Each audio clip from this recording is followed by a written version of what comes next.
Пайгамбарыбыз Мухаммад саллаллаху алейхи ва салламдын жашоосу алып келген сиздерге биздерге аманат катары алып берген жашоосу ал Аллага эң сүйкүмдүү жашоо. Мейли ошол пайгамбарыбыздын алып келген жашоосунда эркек жашасын көрсөтмөлөрүндө, аял жашасын айырмасы жок. Канчалык пайгамбарыбыздын жашоосуна туш келсек, окшоштук, өзүбүздү канчалык ошого салсак, ошого жараша Алла Таала бизди жакшы көрөт, ошого жараша Алланын алдында сооп ийгиликтер болот, ошого жараша Алла субханаху ва таала сиздерди биздерди бактылуу кылат. Бактылуулукту буюмдан, нерселерден, акчадан, дүнүйөдөн издебейли. Бактылуулук пайгамбарыбыз Мухаммад саллаллаху алейхи ва салламдын алып келген дининен издейли. Вактыбыз анысы деле көп эмес. Өзү жашообуз көп эмес. Алымдар айтат, ар бир инсан ахиретке мусапыр. Баарыбыздын өмүрүбүз кыскарып атат, ахиретке жакындап атабыз. Даярдыгыбыз кандай болуп атат? Былтыркы Рамазандан ушу Рамазан бир жыл өмүрүбүз кыскарыптыр. Кийинки Рамазан Кудай билет бизге белгисиз. Ошондуктан ар бир күндү баалайлы. Ар бир күнгө шүгүр кылайлы. Ар бир күндө Алла Таалага итаат кылып, Алла Таалага ибадат кылып, күн сайын жүрөктөрүбүздү тазалайлы. Күн сайын Алла субханаху ва тааланын разычылыгы үчүн Алла разы болгон амалдарды кылайлы. Жүрөктөрүбүздү тазалайлы дегеним, сыноо дүйнөсүндө Алла Таала шайтанды да жараткан. Сыноо дүйнөсүндө ар бирибиз менен бирге нафс дагы бар. Ал дагы иннан нафсалла аммаратун бису. Бул жамандыкка чакырат. Булар менен күрөшүү улуу жихад. Бул дүйнөдө Алланын каалоосу. Бул дүйнөдө нафсинин каалоосу. Алланын каалоосу, нафсинин каалоосу эки жашоо бар өзү. Жашоонун эки багыты бар. Алланын каалоосун аткарып жашайт, же нафсинин каалоосун аткарып жашайт. Алла субханаху ва таала сыноо үчүн ушундай жаратып койду.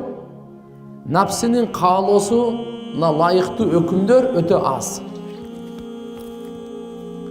Алла Тааланын өкүмдөрү нафсинин каалоосуна лайыктуу талабына аткара турган өкүм өтө аз. Көпчүлүгү нафсиге каршы. Эми ким Алла субханаху ва тааланын каалоосун аткарып, нафсинин каалоосун сындыра турган болсо, Алла Таала буга нафсинин каалоосун эң жогорку деңгээлде бейишти аткара турганга Алла Таалам берет ага. Бул дүйнө нафсинин каалоосун аткара турган дүйнө эмес. Адамда нафсиси тойбойт. Пайгамбарыбыз саллаллаху алейхи ва саллям айткан, эгерде бир коктууга алтын бере турган болсо, адам баласынын нафсиси ушунчалык ач, тойбойт, мүмкүн эмес. Дагы бир кокту болсо экен дейт. Эки вади эгерде алтын болсо, үчүнчүсүн эңсейт экен. Ушинтип адам баласынын ар бир адамда жүрөгүндө Алла Таала ушунчалык нафсинин каалоосун салып койгон, бүткүл дүйнөнү берсең дагы тойбойт. Бу дүйнө нафсинин каалоосун толтура турган дүйнө эмес. Нафсинин каалоосун толтура турган дүйнөнү Алла бейишти жараткан.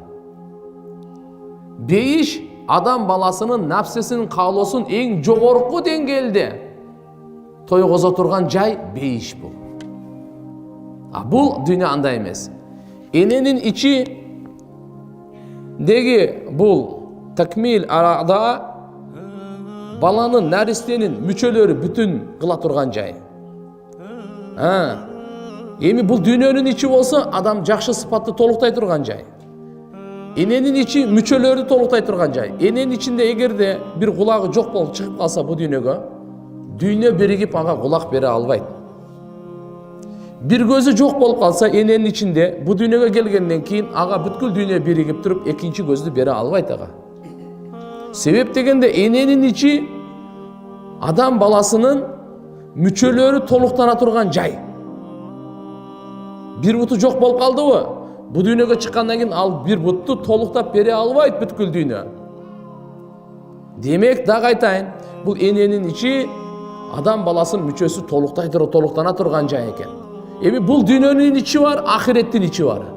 Бул дүйнөнүн ичи адамдар өзүнө жакшы сыпатты алып, жакшы сыпат менен өзүн толуктай турган дүйнө экен. Эгерде жакшы сыпат менен толуктабай бул дүйнөдөн кетсе, ахиретте толуктанбайт экен. Демек, бул дүйнөдө сыфаты махмуда, жакшы Аллага сүйкүмдүү сыпаттарды адам баласы өзүнө толуктап, мээнет кылып, жөнөкөй эмес. Лакад халакнал инсана фи кабад. Биз мээнетке жаратканбыз. Ошо мээнети өзүнө жакшы сыпат. Алла кайсы инсанды жакшы көрөт, кайсы амалды жакшы көрөт. Пайгамбар саллаллаху алейхи ва саллям кайсы сыпатты кантип өзүбүзгө алып келишибиз керек, кантип толукташыбыз керек, кичпейилдигибизди, жөнөкөйлүгүбүздү, такыбалыгыбызды, сабырдуулугубузду, каниет, кайсы жакшы сыпаттар бар. Кечиримдүүлүк, жөнөкөйлүк, боорукерлик, бул жакшы сыпаттардын баардыгын кантип топтойбуз? Пайгамбарыбыз ушуну көрсөтүп кетти. Демек, бул дүйнө адам баласы өзүнө жакшы Аллага жака турган сыпаттарды толуктай турган дүйнө. Эгерде толуктанбай кетип калсак бул дүйнөдөн, тиякта толукталбайт. Кандай эненин ичинен бир мүчөсү толук эмес чыгып калган бул дүйнөдө толуктанбайт, кудум ушундай кайсы сыпаттан бул дүйнөдө сизде кемчилдик, мисалы текеберлик менен кеттиңизби, болду. Тиякта текеберликтин оңдой турган, жууй турган, текеберлик жүрөктөн тазалай турган, ал жакта Алла субханаху ва тааlanын алдында бейиште текеберлик болбойт экен. Бейишке текеберлер кирбейт экен. Кимдин жүрөгүндө кыпындай текеберлик болсо, бейиштин жытын жыттабайт деп пайгамбарыбыз айткан экен. Демек, бул дүйнө текеберликке каршы күрөшүп, таваду текеберликтин тескерисинче сыпат, ал кайсы кичпейилдикти жүрөккө алып келсек, анда кетти ошо ойдан. Текеберлер бейишке кирбейт, аны кантип киргизет Алла Таала? Аны тазалаш керек. Тиги дүйнөдө эмне менен тазалайт? Оттон башка тазалай турган жай жок. Нерсе жок. Тиги дүйнөдө тазалай турган нерсе ал от. Адамдын жаман сыпаттарын, сараңдыгы болсун, текеберлиги болсун, хасаты болсун, не гана болбосун, нифак болсун, бардыгын тазалай турган нерсе ал жакта от.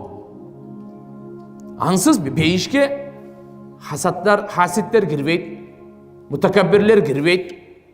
Не кылат эле? Тазалап туруп киргизет Алла Таала. Ал жерде жамандык каалоо деген жок, бири-бирине көрө албастыгын деген жок. Аларды эмне кылыш керек? Бул жака тазалап туруп киргизет. Ошон үчүн биз ал жака бара электе эле өзүбүз тазаланып алайлы, от менен тазалай электе эле көз жаш менен тазалап алайлы.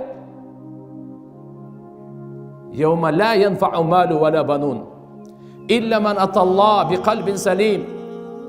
Кыямат күн тамаша күн эмес. Пайда бербейт сизге. Эч ким сизге эч кандай пайда бере албайт. Yawma la yanfa. Пайда бербейт. Мал, сиздин мал мүлкүңүз, алтыныңыз, кийим кечегиңиз, сиздин кандай акчаларыңыз болсун, үйүңүз, машинеңиз болсун, буюмуңуз эч кандай сизге пайда бербейт. Wala banun. Бала чакаңыз, неберелериңиз, чеберелериңиз, кыздарыңыз, уулдарыңыз сизге пайда бербейт. Алла айтып атат, пайда бербейт. Илля ман аталла би калбин салим. Бир гана пайда бере турган сизге таза жүрөктү алып барган болсоңуз Аллага. Таза жүрөктү алып барган болсоңуз, илля бир гана ушу бир гана жол бар экен. Yawma la yanfa'u malu wa la banun illa man atallah. Ким Аллага барса, би калбин салим, эмнени алып барса, таза жүрөктү алып барса, эмнеден таза? Ширктен таза, куфурдан таза жүрөктү алып барса, текеберликтен таза жүрөктү алып барса, хасад көрө албастыктан таза жүрөктү алып барса, нифак, мунафыктыктан таза жүрөктү алып барса, бухул, сараңдыктан таза жүрөктү алып барса, хуббул жах, хуббул мансиб, хуббул дуния, дүниенин сүйүүсүнөн жүрөгү таза, мансаптын сүйүүсүнөн жүрөгү таза. Таза жүрөктү алып барса, ушул гана бизге пайда берет экен. Түбөлүктө ахиретте пайда бере турган нерсе таза жүрөк эле экен. Демек айтып атканым, Алла Таала эненин ичин, эненин карынын, адам баласынын мүчөнүсүн толукташ үчүн жараткан. Ушул жерде толук болуп чыкса, болду, толук болбой чыкса, толуктанбайт деген дүйнөдө. Бул дүйнөнүн ичи сыфаты махмуда, биз инсанбыз. Алла Таала бизге Алла Таала бизге дин берди, исламды берди. Ушу жакшы сыпаттарды алгыла, жаман сыпаттарды өзүңөрдөн кетиргиле. Жалган сүйлөгөндү кетиргиле дагы, чынчылдыкты алып келгиле. Калп айтканды кетиргиле дагы, чынчылдыкты алып келгиле. Күнөөлөрдү, жаман сыпаттарды бардыгын чыгарып, жакшы сыпаттарга ээ болуп, ушул дүйнө экен. Эгерде ажал келип калса, чала болуп кетип калбайлы. Кир болуп кетип калбайлы. Күнөөкөр кетип калбайлы. Тообасыз кетип калбайлы. Тияктан кыйналып калбайлы. Бирөөнү ушактап, же бирөөгө жала жаап, бирөөнү жаман көрүп, бирөөгө зулумдук кылып, бирөөнү каргап, Алланын укугуна кемчилик кетирбейли, бенделердин укугуна кемчилик кетирбейли. Бул дүйнө өзү жоопкерчиликтердин дүйнөсү. Мойнубузда ар бирибизде жоопкерчилик бар, милдет бар, ошону аткарайлы. Башка аткарбай, мага кызыктырбайт, бирок мен аткарайын. Мен атама не милдетим бар? Апама кандай милдетим бар? Күйөөмө кандай милдетим бар? Кайненеме кандай милдетим бар? Балама кандай милдетим бар? Келиниме кандай милдетим бар? Кошунама кандай милдетим бар? Жалпы эле мусулмандарга, жалпы эле инсаниятка кандай мойнумда жоопкерчилик бар? Ошону мен аткарайын. Себеп дегенде сурак менен болот. Ошого жараша Алла субханаху ва тааlanın алдында мамиле болот. Эми бул дүйнөнүн ичи эмнекен? Жакшы сыпаттарды толуктай турган дүйнө экен. Аны бейиштин ичи болсо, адамдын напсы кумарын толуктай турган дүйнө. Демек, эненин ичи, эненин карны, мүчөлөр, адам баласынын мүчөлөрү толуктай турган жай. Бул дүйнөнүн ичи жакшы сыпаттары толуктай турган жай. Бейиштин ичи адамдын напсы кумарын толуктай турган жай. Бул дүйнөдө мен напсымды жыргатам деген алданат. Тойбойт бул дүйнөдө нафс. Нафс тойбойт, Алла ушундай жаратып койгон. Bir адамга бүткүл дүйнөнү берсең дагы, экинчи адамга bir кыш акча берип койсоң айтат, ушунда менде болуш керек дейт. Bir кыш алтын берип койсоң айтат, жок бул меники болуш керек дейт. Адам тойбойт. Нафс ушунчалык. Эми Алла субханаху ва таала буйруктарды берип атат, нафске жага турган буйруктар аз эле. Кулу вашрабу фанкиху, ичкиле, жегиле, үйлөнгүлө, баш кошкула, кичине. А көпчүлүгү Алла субханаху ва тааланын буйруктары бизге берилген nafsiga qarshi. Misali, Qur'onda Alloh subhanahu va taala aytadi: "Wasari'u ila maghfiratin min robbikum wa jannatin arduha as-samawati wal ard, uiddat lil muttaqin." Sizlar umtulgula, jarышкыла, бири-бириңерден озгула. Эмнеге? Робуңардын кечиримдүүлүгүнө. Алла Таала силердин Робуңар кайсы амалдан кечирсе күнөөңөрдү, ошол амалга силер жарышкыла. Мейли даграт болобу, мейли намаз болобу, мейли кайрымдуулук болобу, жана башка кандай болобусун. Ва жаннатин ардуха самават вал ард. Бейишке умтулгула, бейишке жарышкыла, бейишти талашкыла. Бейишке бири-бириңер менен жарышкыла. Ал бейишти туурасы 7 жер 7 асман, узундугу Алладан башка эч ким билбейт. Туурасы 7 жер 7 асман. Баарыбыз бейишке кирсек, баарыбызга жай бар. 7 миллиард адам бейишке кирсе, 7 миллиардына тең жай бар. Дозокто Алла ушундай жараткан, бардыгыңар кирсе, дагы эле жай бар бардыгына. Ар бир бала төрөлгөндө пайгамбарыбыз хадисте айтат: ар бириде бир орун бейиште, бир орун дозокто. Биздердин ар бирибизде бейиште да ордубуз бар, дозокто да ордубуз бар. Билип коюңуз. Бу пайгамбарыбыз айткан, Абу Дауд шарифте келет хадис. Ар бир бала төрөлдүбү, бир орун бейиште, бир орун дозокто. Ар бир кыз төрөлдүбү, бир орун бейиште, bir orun dozokto. Сөзсүз. Эми иман келтирип, иманда жашоосун өткөргөн болсо, бейиштеги жайып өзүнүкү, дозоктогу калат бияка. Эми эгерде Кудай сактасын, күфүрдүн жолунда жашоо өткөрө турган болсо, имансыз жашоо өткөрө турган болсо, дозокто бая орду бар болчат. Итак эле бар эле, ошол ордуң сеники, бейиштегини сен алдырдың. А башкага берилет. Ошон үчүн ар бирибизде бар бейиштин туурасы. Пайгамбарыбыз саллаллаху алейхи ва саллям айтат: бейишке барды канча адам кирет Алла билет, канчасын киргизет ал өзү киргизет, өзүнүн мерими менен киргизет, дозокко адилеттүүлүгү менен киргизет. Биздин акыйдабыз ушундай. Алла Таала бейишке киргизсе, өзүнүн мерими менен киргизет. Биздин амалдарыбыз бейишке ылайыктуу эмес, татыктуу эмес. ибадатыбыз мейли 100 жыл, 200 жыл ибадат кылайлы, бир көзгө таразага тата турган болсо, Алла Тааланын берген бир неmatына таразага барабар эмес. Сиздин бардык намазыңыз, бардык ибадатыңызды таразанын бир ташына коюп, сизге берген бир көздү таразанын экинчи ташына койсо, ибадатыңыз тең келбейт ага. Биз бейишке каяктан ылайыктуу болойлу? Алла мээрими менен Алла киргизет бейишке. Дозокко Алла Таала адилеттүүлүгү менен киргизет. Алла залым эмес. Алла бендеге залым эмес. Ал өзүнө өзү кылды. Дозоктун жолун тандады. Куфурдун жолун тандады. Маасият, күнөөлөрдүн жолун тандады. Караңгылыктын жолун тандады. Макул, өзүңдүн тагдырың. Тандадыңбы? Тандадың. Бара бер. Ва хадайнаху надждайн, ачык айкын көрсөтүп койгонбуз. Бул ашууну дагы. Кааласаң бул жак менен барып дозокко ашып түшүр. Кааласаң бул жак менен барып бейишке ашып түшүр. Демек Алла субхана ва таала айтып атат: Алланын, Робуңардын рахматы, мээримдүүлүгү, магфираты ошого амал ошо умтулгула, жана бейишке анын туурасы 7 жер, 7 асман. Эми бейишке киргендерден эң мага берилбей калды деген, мага берилбей калды бейиш. Участоктарды билип атпайбы? Сизге канча сотик? 10 сотик сизгечи, 5 сотик сизгечи, 2 сотик сизгечи, 1 сотик берилди. Эң азы канча 1 сотик? Бейишке кирип эң аз мага тийбей калды деген эң акыркы инсанга бу дүйнөдөн 10 эсе чоң бейиш берет Алла Таала. Жашап аткан Кыргызстандан эмес, бул дүйнөдөн 10 эсе чоң бейиш берилет ошого. Кимге? Эң акыркы кирген инсанга. Бейишти демек Алла Таала даярдады. Уиддат лил муттакин. Муттакиндерге, такваларга Алла Таала дайындады. Бейишти Алла Таала айткан жок, паланча улутка даярдады. Кыргызга даярдады, өзбекке даярдады, тажикке даярдады, арабка даярдады. Бейишти аны айткан жок Алла Таала. Кайсы урууга даярдаганын айткан жок, кайсы кылым, кайсы доордогу келген адамдарга жок. Кул бадыша Алланын алдында айырмасы жок. Ак каранын Алланын алдында айырмасы жок. Эркек аялдын Алла айырмасы жок. Ден соолугу жакшыбы, оорукчанбы, байбы, кембагал айырмасы жок. Кимде уиддатил муттакин, ким таква болсо ошого берем деди, болду. Кимде жашоосунда таква болсо, ал эң аз жашаса да Алла бейиш берет. Бала чакалуу болбосо да Алла ошого бейиш берет. Куник болсо да Алла ошого бейиш берет. Оорулуу болсо да ошого бейиш берет. Кембагал болсо да Аллага бейиш берет. Кул болсо дагы бейиш берет. Таква болсо эле болду. Алланын алдында бир мыйзам, өзгөрүлбөгөн мыйзам.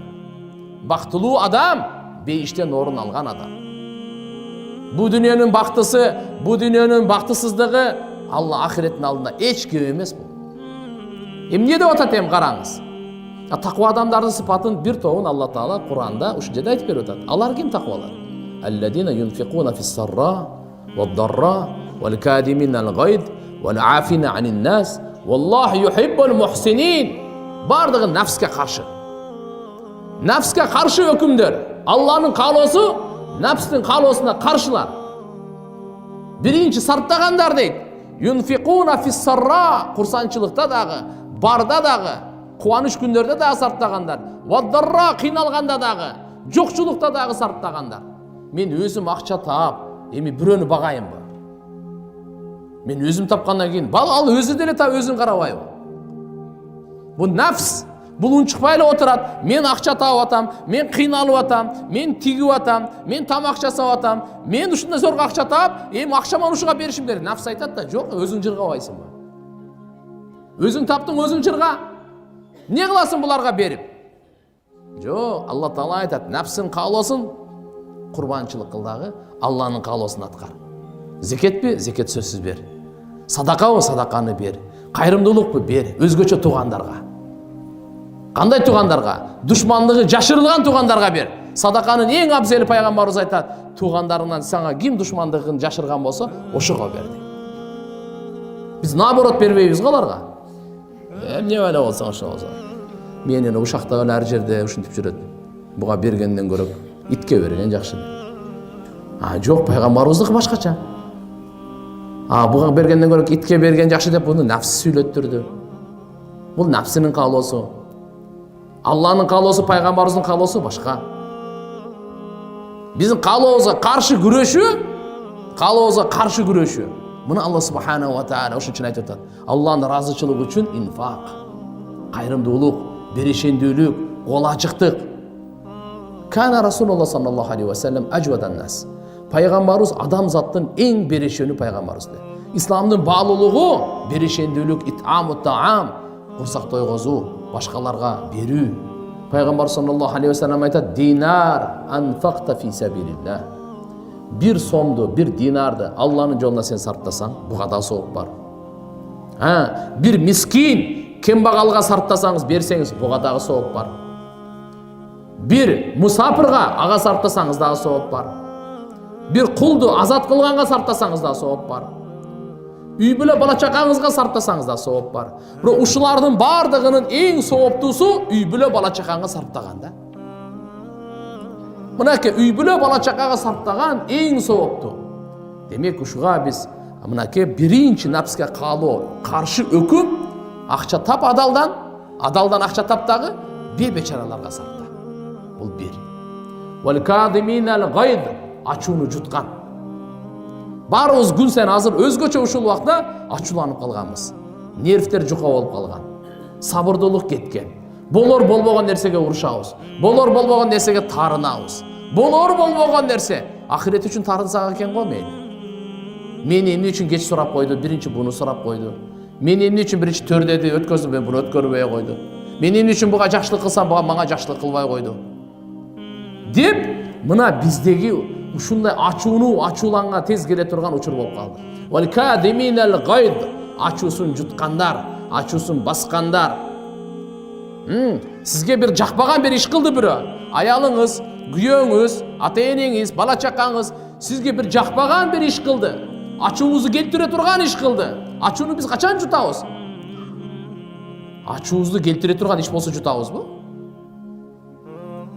Шайтан айтат: "Жок, сен ачууңду чыгар буга." Шайтандын каалоосу ачууңузду чыгарышыңыз керек, урушушуңуз керек, каргашыңыз керек, силкишиңиз керек, жаман сөз айтышыңыз керек, жүрөгүн ренжитишиңиз керек, капа кылышыңыз керек. Бу шайтандын азынан, нафстын каалоосу ушул да. Алланын каалоосу кандай? Вал кадиминал гайд. Ачууңду жут. Билем, ачууңду чыгара аласың. Күчүң жетет. Урсаң дагы болот. Ачууңду чыгарсаң дагы болот. Урушсаң дагы акылуусун. Туура сен ачууңду келтирип атат бул. Бирок Алла Тааланын бизге кандай тарбиясы кандай болуп атат? Бейиштен орун алгың келеби? Ачууңду жут. Таква болгуң келеби? Ачууңду жут. Ачууну жутмайынча таква болбойт экен. Биз ачуубузду жутмайынча таква болбойт экен. Пайгамбарыбыздын алдында канча деген сахабалар, канча өзүнүн жубайлары, канча деген неме, канча ачуусун келтирип, пайгамбарыбыз ачуусун чыгарган жок. Күчтүү ким деди? Ачуусун жуткан күчтүү. Бирөөнү жыгып койгон күчтүү эмес экен, ачуусун жута алган күчтүү. Демек ачуусун жуткан мынакей Алланын каалоосу, ачуусун чыгарган нафсинин каалоосу, шайтандын каалоосу. Эмне үчүн мен сиздерге айттым, урматтуу энелер, эже карындаштар? Биз жөн эле сөздү маалымат катары укпайлы. Сураныч. Биз буну Кур'ани Каримдеги, хадистердеги бизге Алла Таалам бергени амал үчүн берген. Бул күрөш. Бейиштин күрөшү. Ошон үчүн укканыбызга ойлонойлу дагы учурда пайдаланайлы. Азыр ушул жерде уктукпу, үйүбүзгө бардык. Ачуулана турган иш болду. Кур'анда Алла Таалам не деген эле деп ушуну бир эстесек. Вал кадиминал гайд, ачууну жутуп койду. Эмне үчүн жутайын? Таква болайын. Эмне үчүн таква болом? Бейишке кирейин. Бейишке кирген адам бактылуу. Фаман зухсиха анин нар ва удхилал жанна фақад фаз. Ва мал хаяту дуnya илля мата'ул гурур. Ким дозоктун отунан куткарылып бейишке киргизилсе, ошол бактылуу адам. Ошол бактылуу адам. Дүйнөнүн буюму, дүйнөнүн нерселери бир аз эле бул гурур. Мен сый турган, менин кийимим мындай, менин машинем мындай, менин үйүм мындай, менин диваным мындай, менин алтыным мындай. Ну и что? Бул сыймыктана турган нерсе эмес. Бул текеберлене турган нерсе эмес, кыйынсына турган нерсе эмес. Кыйынсына турган нерсе ачууңузду жуттуңуз. Кыйынсына турган нерсеңиз Алланын ыраазычылыгы үчүн сарптаңыз. Кыйынсына турган нерсе таквалык, жөнөкөйлүк, ибадаткөйлүк, аманаткөйлүк, чынчылдык, боорукерлик, адамгерчилик, каниет, шүгүр. Кыйынсына турган нерсе башка. Жүрөктүн тазалыгы кыйынсына турган нерсе башка. Вал кадиминал гайд вал афина анин нас. Адамдарды кечирген дейт. Аллаху акбар. Мына адамдарды кечириш оңой эмес. Кайнене келинин кечире алабы? Келин кайненесин кечире алабы? Кайнеже кайнсиңдилерин кечире алабы? Күйөөсү аялын кечире алабы? Аялы күйөөсүн кечире алабы? Ата-эне бала чаканы кечире алабы? Бала чака ата-энесин кечире алабы? Бул жерде Алла Таала айтып атат, о жакындар, адамдарды кечиргендер. Бирөө мага зулумдук кылды, бирөө мени ушактады, бирөө мага жала жапты, бирөө менин акыма тебеледи, укугумду тебеледи, акымды алып алды, бербей ата. Кечире аласызбы ошону? Нафс айтат, эмне үчүн кечиресиң? Шайтан айтат, эмне үчүн кечиресиң? Сени урматтабаса, сени сыйлабаса, сен тууралуу мындай сөздөрдү айтса, сен адамсыңбы, адам эмессиңби? Сенде намыз деген барбы? Шайтандын даваты. Шайтандын чакырыгы. Нафсинин каалоосу ошондой. Нафсибиз бар да. А нафс кандай? Инна нафсалла аммаратун бису. Нафс дайыма сизди жамандыкка гана буйрат. Билип коюңуз. Нафс сизди жакшылыкка буйрубайт. Сизди бейиштен көргүсү келбейт, сизди дозоктон көргүсү келет. Сизди дозоктон көргүсү келет. Адамдарды кечириш. Ван афина анин нас. Алла бир сөз менен айтып койду. Таква болгуң келеби? Адамдарды кечире бил. Эгерде адамдарды кечире билбесең, өзгөчө эң жакындарың ким? Күйөөң барбы, ата-энең барбы, аялың барбы, кайнене, кайната, бала чака барбы, тууган уруктар, атанын туугандары, апаңдын туугандары, эң жакындар, акариб. Ушуларды сен кечире билбесең, сен таква эмессиң. Таква болгондон кийин сен үмүт кылбай эле кой тиягын, өтө кыйын ал. Алла Таала айтып атпайбы, бул Кур'анда менин сөзүм эмес да, пайгамбардын сөзү эмес да, периштенин сөзү эмес да. Бул каламулла, Алланын каламы. Ким Алла? Өз ким Алла? Сизди бизди жоктон бар кылган Алла. Сизге бизге мына акылды берген, мына көздү берген, мына ал өңдү берген, мына ушу ден соолукту берген, өмүрдү берген, неаматтарын чачып тартуулаган. Ал-Мун'им, хакыйкый неамат берүүчү. Ден соолук, акыл эс, иман берген. Ушу Алла ааламдын жаратуучусу, ааламды көзөмөлдөп, ааламды жүргүзгөн, жоктон бар кылган. Сизди бизде эле эмес, бардык жандыкка ырыскы берген, каалаганы бейишке, каалаган дозокко киргизе турган, качан кааласа өлүм берип, жанын алып кое турган, качан кааласа Алла Таала ага өмүр бере турган. Улуу Алла субханаху ва таала. Ким Алла? Ошол айтып атат. Бизди жаратуучубуз айтып атат. Биздин кожоюнубуз айтып атат. Бизге жашоо берип аткан Алла айтып атат. Бизге ырыскы берип аткан Алла айтып атат. Бизге иман берген Алла айтып атат. Ден соолук берген Алла айтып атат. Ата-эне, бала чаканы берген Алла айтып атат. Алланы жакындан тааныйлы, чырайлуу тааныйлы, Алланы жакшы көрөйлү. Ла илаха иллаллах, Алланы тааный турган калима. Ла илаха иллаллах, Аллага сыйына турган калима. Алладан ала турган калима. Алла берүүчү, Ал-Ваххаб, суратпай туруп берүүчү, күттүрпөстөн туруп берүүчү. Демек Алла Тааланы угайлы. Алланын каалоосу эмне экен? Вал афина анин нас, адамдарды кечире бил. Таква болгуң келеби? Адамдарды кечир. Адамдарды кечир. Жакындарды кечир. Жүрөгүң каалабайт, мен билем. Нафсың каалабайт да сен кечиргенгечи. Мен өтө жамандаган дейсиң. Мен өтө урган дейсиң. Мени сыйлаган эмес өмүр бою. Майли. Пайгамбарыбыз 21 жылдык зулумдукту кечирди. Сизге бизге зулумдук эмне? Бир платок бербей койсо ошо зулумдук да сизге. Чөсө бизге устукан бербей койсо ошол да. Жакшы күтпей койду, салам алейкум дебей койду. Муну ушу зулумдук бизге. Башка эч кандай бизди уруп тепкилеп бир жерге қан сындырып пындырган жери жок. Болор болбогон эле сөз. Эч кандай мааниси жок бир. Бир дүнүйө бир кичине эле. Ошо үчүн иншалла кечире билели. Күн сайын кечирели, күн сайын. Күн сайын бейиш каалайбызбы? Күн сайын даражан каалайбызбы? Күн сайын жүрөктөгү рахатты каалайбызбы? Күн сайын кабырдагы нурду каалайсызбы? Кечире билиңиз. Күн сайын кечириңиз. Жүрөктү күн сайын таза кармаңыз.